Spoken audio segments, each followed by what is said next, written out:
I'm educational justice coach Lindsay Lyons, and here on the Time for Teachership podcast, we learn how to inspire educational innovation for racial and gender justice, design curricula grounded in student voice, and build capacity for shared leadership. I'm a former teacher leader turned instructional coach. I'm striving to live a life full of learning, running, baking, traveling, and parenting because we can be rockstar educators and be full human beings. If you're a principal, assistant superintendent, curriculum director, instructional coach, or teacher who enjoys nerding out about co-created curriculum with students, I made this show for you. Here we go. Welcome to episode 152 of the Time for Teachership podcast. Today, we're talking about creating a culture of learning for justice. So in this episode, we're really exploring a mindset shift. And this is for when you feel like you just can't move forward because maybe you don't have all of the answers. If you're feeling stuck, have a sense of imposter syndrome, or you're fearful of making a misstep because you, of course, don't know everything there is to know, this episode will give you an action plan. So not just the mindset shift, but an action plan as well for addressing those challenges. Here we go. All right. So let's talk about creating a culture of learning for justice. So first of all, there's a lot of research on the value of and the organization of learning communities. So you may call a learning community a PLC or professional learning community. You might talk about communities of practice. You might have these already set up in your school in different ways. There's a lot of legitimacy to them. Typically, they pursue a common goal. They include kind of a either distributed, quote unquote, leadership approach, or what I like to call a shared leadership approach, which typically is more inclusive, primarily more inclusive of students, ongoing data collection and analysis, and also really an emphasis on learning in partnership with one another, both from your failures and your successes, right? So there's this just culture of learning in these communities kind of inherent in them. Now, John Hattie's work is another piece that I often reference. The number one largest impact on student learning from his research of over 250 influential factors is collective teacher efficacy, or CTE for short. We know that this idea of CTE, or collective teacher efficacy, is highly impactful for student learning more than anything else. And so this idea of being able to figure it out as a team, as a collective, as a community, knowing that we will do right by our students, we will achieve our goal because we are a collective who learn from one another and we can do this together. That's what I would like to bring, not just to those staff level committees, but beyond teacher teams, beyond those school leadership teams, beyond all the things that already have the PLCs set up. We also bring them to spaces that are majority student spaces. This could be classrooms. This could be student groups that are working on a project within the classroom. This could be student groups that exist in extracurricular or after school activities, sports teams, whatever space that it's primarily students numerically who make up the group itself. Now, I also want to caveat here that I often talk about shared leadership and the structures of shared leadership, which of course we will touch on in today's episode. Typically those to do right by students, to really shift the dynamics towards justice and bring in historically marginalized groups, which are typically students, they're not usually at that level of leadership. We actually do want to have an equal number, if not a slight majority number of students in student adults mixed groups. Just because if we have a token student or we have fewer students, because of that historical imbalance of power, the students are often feeling like they're silenced and they're not speaking up and they don't feel like they are truly on equal footing or in true partnership with the adults. So with that caveat, I will say, let's try to think now about what this looks like. Like, how do we create this culture of learning in pursuit of justice in our spaces, in our communities? So I think the first step is recognizing as the leader that you literally cannot do this alone. So the answers to adaptive challenges, which are the ones we usually struggle with, right? I've talked a lot about adaptive challenges on the podcast before. Feel free to go listen to a prior episode if this is your first episode, but adaptive challenges are the ones we struggle with the longest. We have been trying for years, for decades, to solve this problem, to address this problem, and we're not getting anywhere, right? Then it's probably adaptive. It's connected to the hearts and minds, the beliefs, the long-standing values that we hold and are clashing around.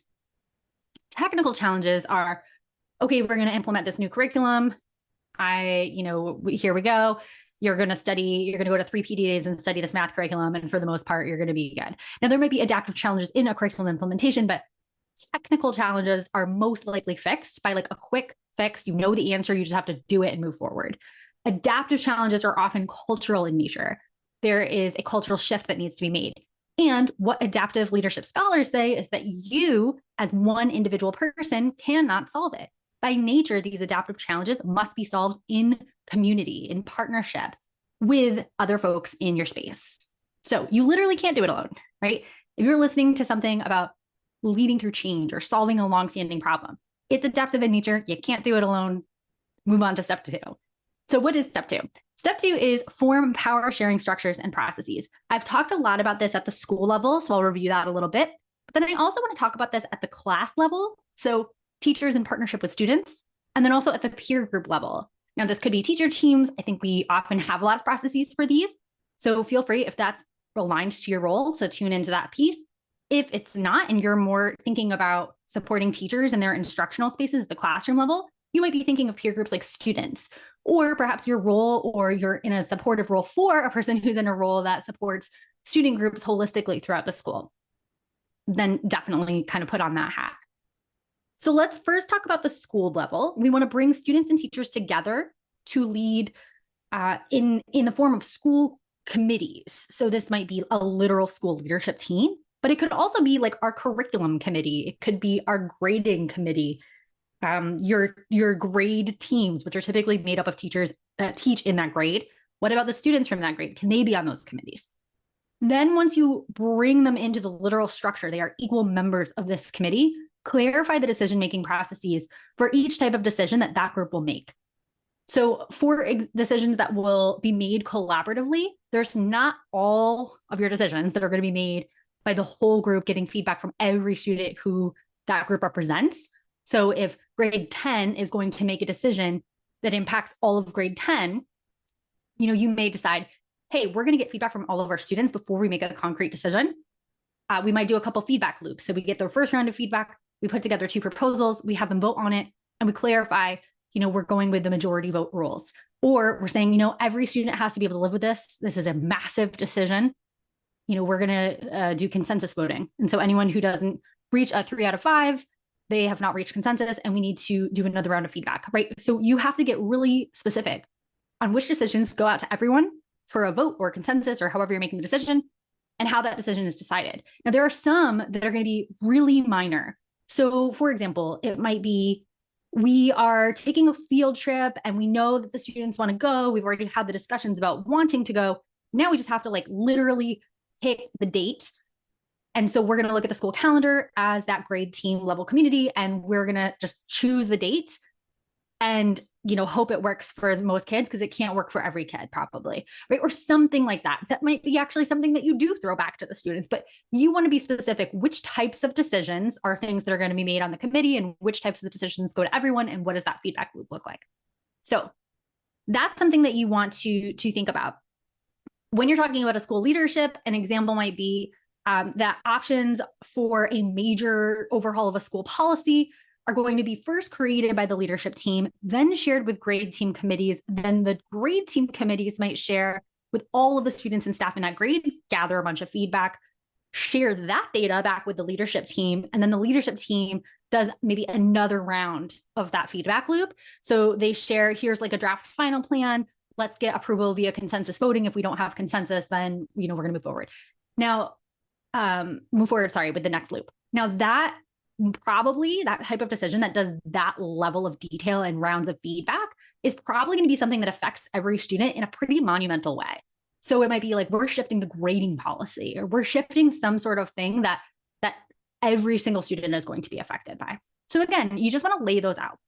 There are other episodes where I've done a lot of deep dives on what this looks like, the different things to consider, the challenges of doing something like this, especially if right now you're very a top-down organization, and also different school and district level kind of examples of what this looks like or could look like at the various tiers, like elementary, middle, high school, district level.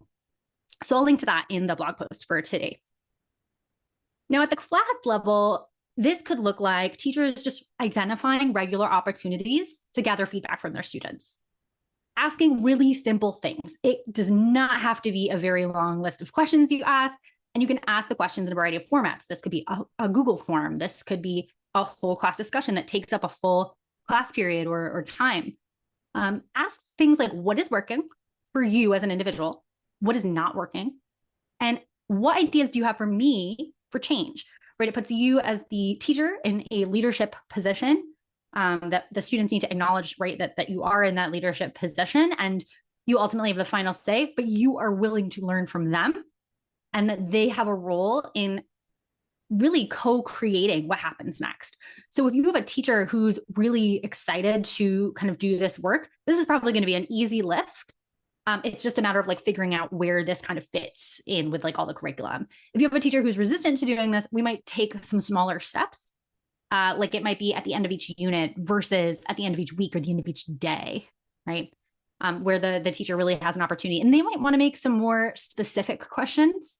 Like, I want feedback on this specific part because maybe they're only open to change in that specific part, right? Like the mechanism for like which protocol we use for discussion or whatever, but I don't want to change the class content or whatever, right? So there can be this gradual process where you ask about a specific thing, get feedback, and then because the students co-created it, it likely will go better next time. And then there's an opening kind of a willingness to do more co-creation and more feedback from students about a wider range of things.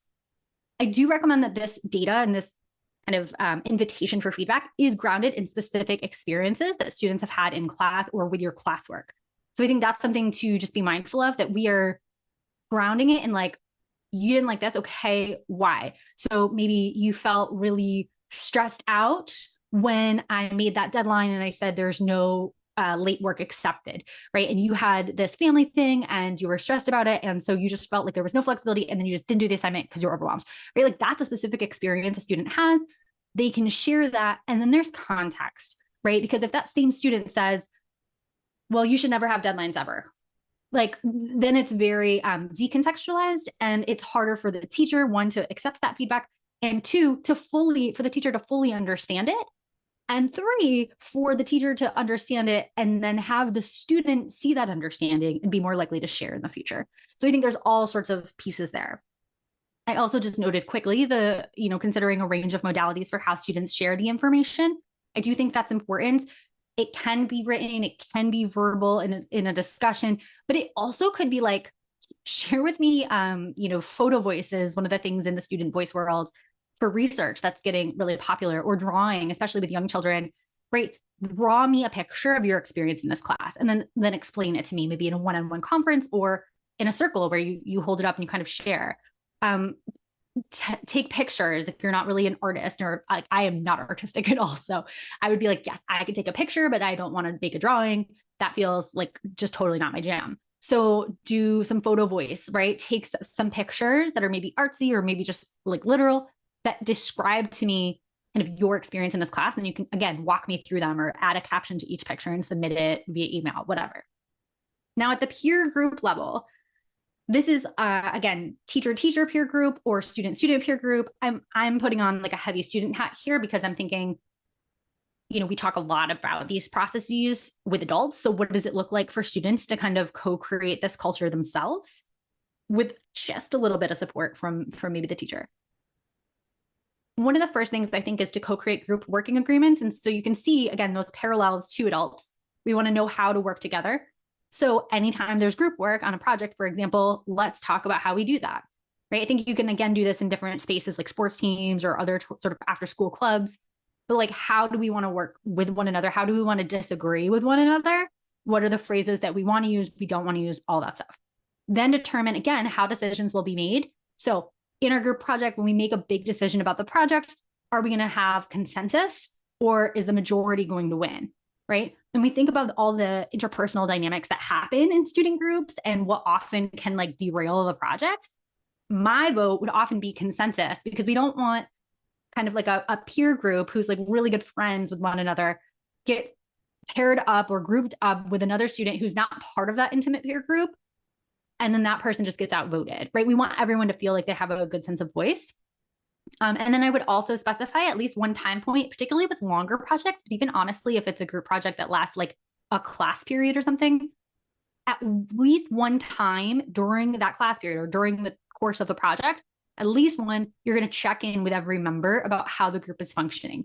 So you know how we often like assign roles to students? It's sometimes arbitrary. Like, you know, we have like the timekeeper and the secretary and the presenter, and like often those are really helpful roles.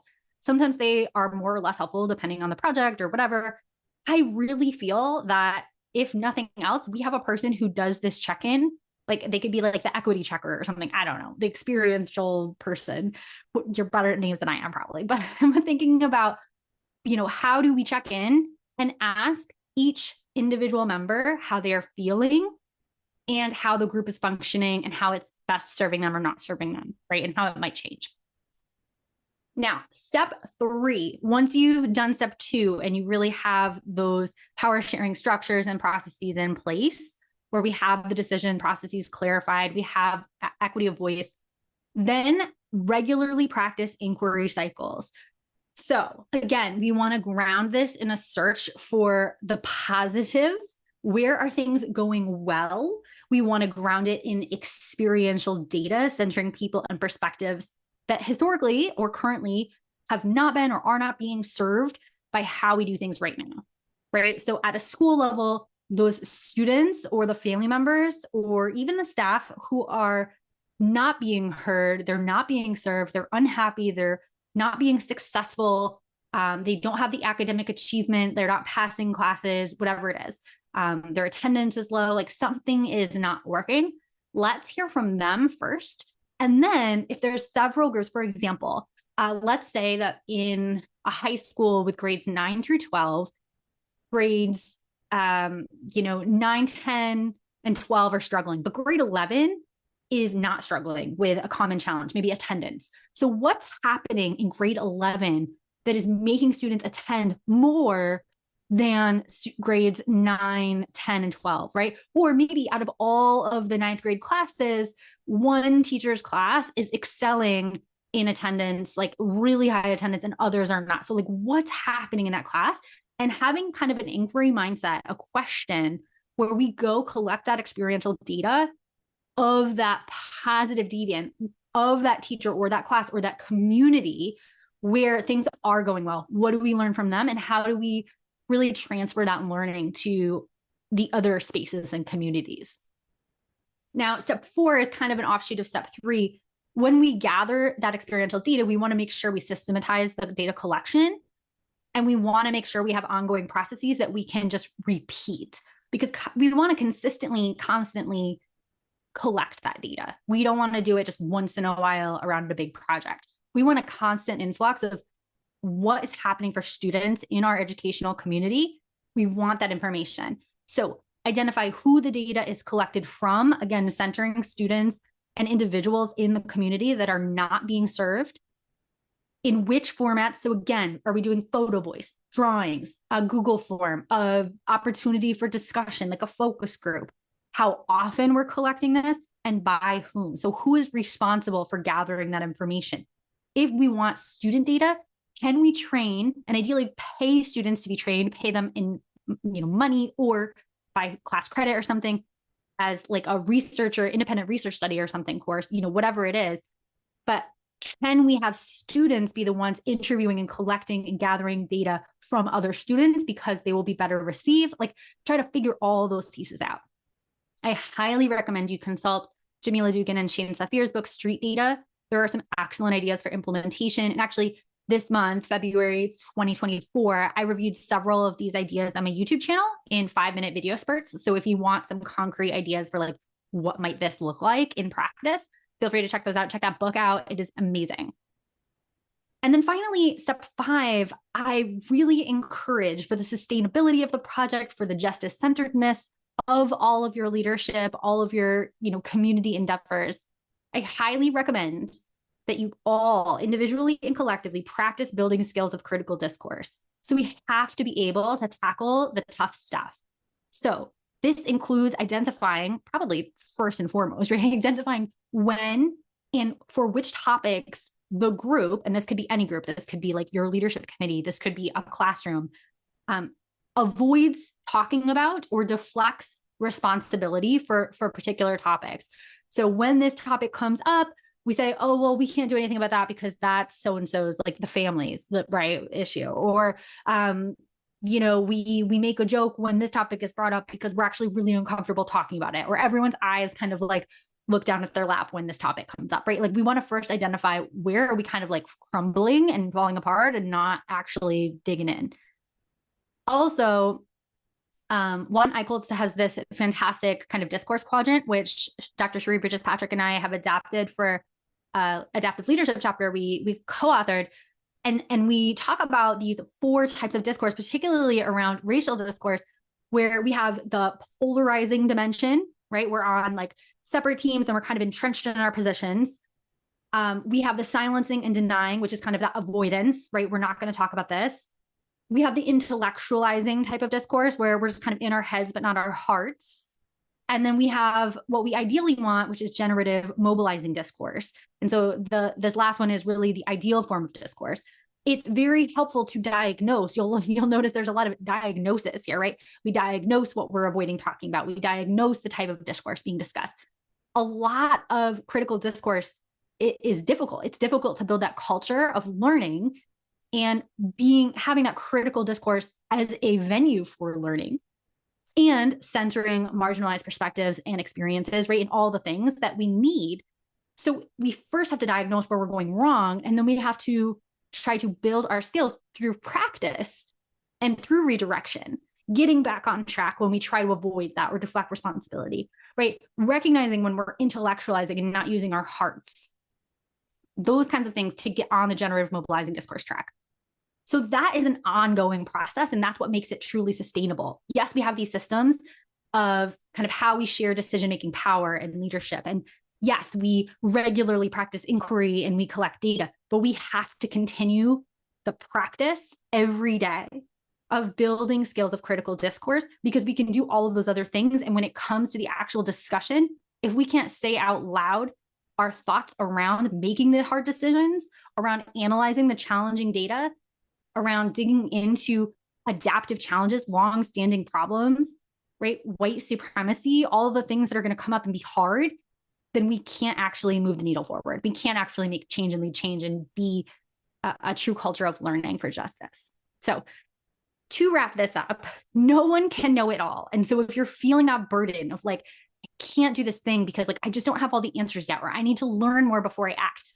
Yes, I think we do need to learn more, but not just as individuals. We need to create the community to learn together collectively, right? The best thing we can do is to surround ourselves with brilliant people with different diverse experiences who can help you as an individual leader and also the community as a collective learn and grow. And then once you've established this culture, you fuel it, you foster it, you grow it, and that's going to help address a wide range of challenges. Like most hard things that you have to tackle are going to be served by this community that you've built. So in conclusion, I'm going to help you with establishing a little culture of learning in your community. I'm going to share my leadership bundle with you, where I've just kind of bundled my most popular resources around this idea of shared adaptive leadership. So this is going to include my Diagnosing Adaptive Challenges mini workbook, a series of culture building agendas you can use for staff meetings, and also my learning walk protocol that ideally involves a mix of stakeholders, including students, to do this work. You can grab that at today's blog post, lindsaybethlyons.com/blog/152. If you like this episode, I bet you'll be just as jazzed as I am about my coaching program for increasing student-led discussions in your school. Shane Safir and Jamila Dugan talk about a pedagogy of student voice in their book, Street Data. They say students should be talking for 75% of class time. Do students in your school talk for 75% of each class period? I would love for you to walk into any classroom in your community and see this in action. If you're smiling to yourself as you listen right now, grab 20 minutes on my calendar to brainstorm how I can help you make this big dream a reality. I'll help you build a comprehensive plan, from full-day trainings and discussion protocols like Circle and Socratic Seminar to follow-up classroom visits where I can plan, witness, and debrief discussion-based lessons with your teachers. Sign up for a nerdy, no-strings-attached brainstorm call at lindsaybethlyons.com/contact. Until next time, leaders, think big, act brave, and be your best self. This podcast is a proud member of the Teach Better Podcast Network. Better today, better tomorrow, and the podcast to get you there. Explore more podcasts at teachbetter.com/podcasts and we'll see you at the next episode.